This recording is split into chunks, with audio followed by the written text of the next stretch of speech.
Welcome to the deep dive. Great to be here. Today, we're really digging into a classic, The 7 Habits of Highly Effective People. It's, pretty foundational stuff for personal and professional life. Absolutely. A cornerstone text for many. And our mission today isn't just like a quick summary. We want to really extract the key insights, maybe some overlooked nuggets. Yeah, give you a shortcut to understanding and actually applying these ideas. Exactly, applying them. And what I think is so powerful about this material is its principle-centered approach. Yeah. It's not about quick fixes. Right. It's deeper. It aims for real, sustained effectiveness, fulfillment, success, grounded in, timeless principles. It's a whole way of being, really. Okay, let's unpack that. Habit 1, be proactive. Seems straightforward, take control. But what's the deeper layer here? What do people sometimes miss? Well, the really fascinating bit is that core idea between stimulus and response. Man has the freedom to choose. Ah, yeah. I remember that line.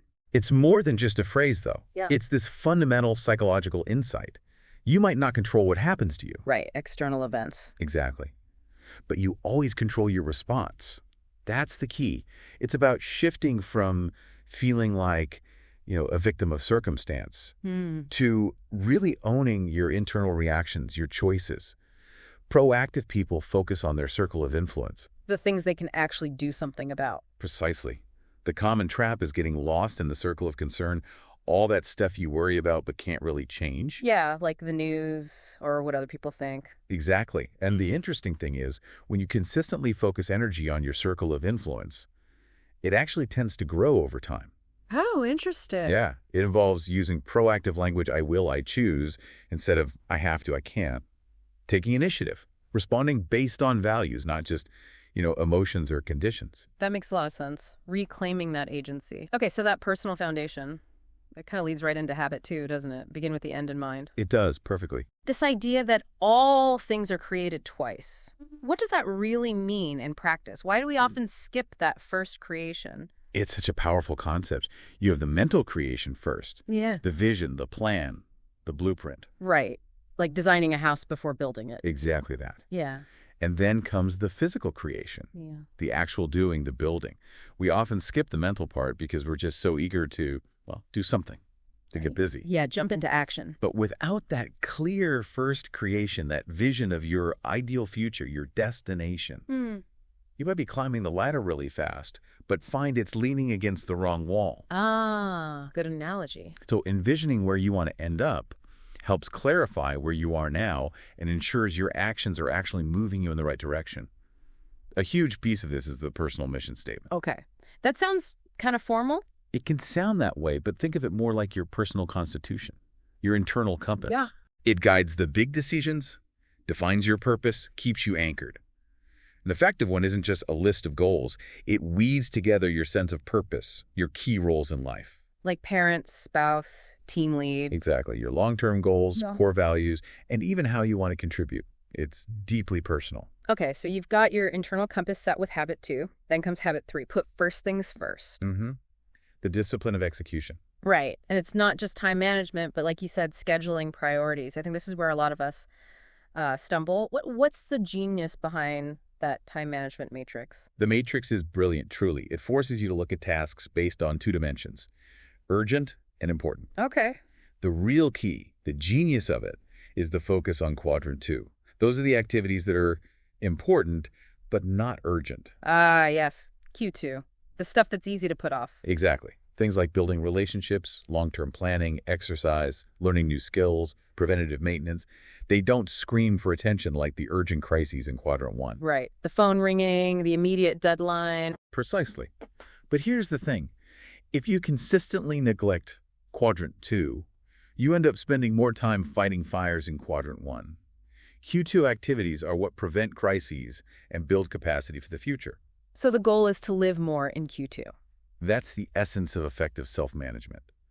Organizing and executing around your true priorities, the ones derived from your mission statement. It takes discipline. Yeah, definitely discipline. Key strategies include identifying your main roles in life, planning your week around those roles and your Q2 goals, learning to say no gracefully to things that aren't aligned. That's a hard one, saying no. It is.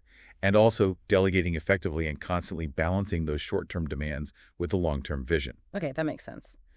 So personal effectiveness is sorted, then Covey shifts outwards to how we interact with others. Habit 4, think win-win. Moving towards interdependence. And it's not just my way or your way, but finding that better way, a higher way, the third alternative. But isn't this often just seen as like compromise? That's a really common misunderstanding, and it's a crucial difference. Compromise often means both sides lose something, they meet in the middle, but nobody's thrilled. Right. 1 + 1 = 1.5, maybe. Exactly. Win-win is fundamentally different. It stems from an abundance mentality. Abundance, meaning there's enough for everyone. Precisely. It's the belief that one person's success doesn't have to come at the expense of someone else's. You're not fighting over a fixed pie. You're working together to make the pie bigger. Okay, I like that. Baking a bigger pie. Yeah. It's about seeking mutual benefit in all your interactions, creating value together. Win-win agreements are key here, clearly defining desired results, guidelines, resources, accountability, consequences. So it's structured. It needs structure built on character, integrity, maturity, that abundance mindset, and strong relationships built on trust. And clear agreements and supporting systems help make it happen. Covey even introduces win-win or no deal. Meaning, if you can't find a true win-win. You agree to disagree agreeably. No deal. It preserves the relationship because you haven't forced a bad solution on anyone. That takes courage, though, to walk away sometimes. It absolutely does. But it protects the long-term relationship and the principle itself. Okay. So that focus on mutual benefit, it really sets the stage for habit 5, doesn't it? Seek first to understand, then to be understood. Oh, completely. It's essential. The book puts it so starkly. Most people do not listen with the intent to understand. They listen with the intent to reply. Oof. Why is this one so hard in practice? What's the real block? It hits home, doesn't it? The block is often us, our ego, our desire to jump in with advice, our story, our solution. We're formulating our reply while the other person is still talking. Guilty is charged. Sometimes. We all are, I think. This habit pushes for empathic listening, truly trying to understand the other person's point of view, their frame of reference, both intellectually and emotionally. So not just hearing the words, but the feeling behind them. Exactly. Seeing the world through their eyes, even if you don't agree with it. It's about listening to understand before you try to make your own point or be understood. And how do you do that? Practically. Well, Covey talks about levels of listening. The highest is empathic listening. Techniques include things like mimicking content, just repeating back some key words to show you're tracking. Okay. Then rephrasing the content in your own words. So if I understand correctly, you're feeling. Reflecting the feeling, that sounds really frustrating, or combining both. It sounds like it takes patience. It takes immense patience and presence. But when you do it, when someone feels truly heard and understood, it dissolves defensiveness and builds incredible trust. It opens the door for real connection. And that connection, that trust, that's the foundation for habit 6, synergize. Absolutely. Synergy flows directly from habits 4 and 5. It's described as the highest activity in all life, truly combining strengths. How is this different from just, say, good teamwork or compromise? Synergy goes way beyond compromise. Yeah. And even beyond standard teamwork. It's about valuing differences in opinion, perspective, experience. So not seeing difference as a problem, but an asset. Exactly. It's leveraging those differences to create something new, something better than any individual could have come up with alone. Remember, the third alternative from win-win. Yeah. Synergy is the process of finding that third alternative. It's 1 + 1 = 3, or 10, or 100. It's creative cooperation at its peak. Wow. Okay. But how do you actually foster that? It sounds potentially messy. It can be messy. Yeah. It requires a very specific environment. You need high levels of trust built through habits 4 and 5. You need open communication.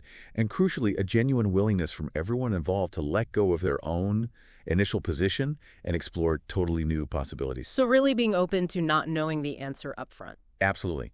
Believing that by putting all the perspectives together, a superior solution will emerge that honors everyone's input. It's the essence of creative problem solving. That sounds incredibly powerful. Okay, so we've gone from personal mastery to interpersonal effectiveness and synergy. What's left? Habit 7, sharpen the saw. The habit of renewal. Right. Preserving and enhancing the greatest asset you have. It feels so fundamental. Yet, why is this often the first thing to go when life gets crazy? It often goes first, precisely because it doesn't feel urgent, right? Like quadrant 2 activities. There's no immediate deadline for reading a book or exercising or meditating. Yeah, the emails keep piling up. Exactly. But neglecting renewal is like trying to chop down a tree with a dull saw. You work harder and harder, but you become less and less effective. Sharpening the saw is what makes all the other habits possible in the long run. So it's not an extra, it's essential for sustainability. Absolutely essential. It's about continuous improvement and self-care across 4 key dimensions. Covey outlines. There's the physical dimension. Exercise, nutrition, sleep. Right, taking care of your body. Then the spiritual dimension, connecting with your core values, your purpose. That could be through meditation, prayer, spending time in nature, art, music. Whatever resonates personally. Exactly. Then the mental dimension, keeping your mind active and growing. Reading, learning, planning, writing, visualizing. And finally, the social-emotional dimension. This is about building relationships, practicing empathy, contributing to others, seeking synergy, developing that intrinsic security we talked about. So it's a holistic approach to self-care. It really is. A balanced, consistent program of self-renewal across all 4 areas is what fuels your ability to practice all the other habits effectively and live a truly effective life. Wow. Okay, so looking back at all 7, it's clear that practicing them consistently isn't just about, ticking boxes or being more productive. Not at all. It really fosters that principle-centered life you mentioned, leading to, greater effectiveness, deeper fulfillment, real success. Absolutely. And you can see how they build on each other, can't you? Yeah. The private victories of habits 1, 2, and 3 build the foundation for the public victories of 4, 5, and 6, and habit 7 renews it all. Independence first, then interdependence. Precisely. It's a journey towards profound personal and professional transformation, a truly integrated system. So here's something for you, the listener, to think about this week. How might actively choosing just one of these habits to really focus on, how might that fundamentally shift your perspective on a challenge you're facing right now? Good question. Could it help you approach that challenge with maybe some new clarity or a renewed sense of purpose? Just picking one to start can make a huge difference. Definitely something to mull over. If you found this deep dive valuable, please do like, share, and subscribe. It really helps us out. We appreciate you tuning in. Thanks for joining us on this journey into the 7 habits.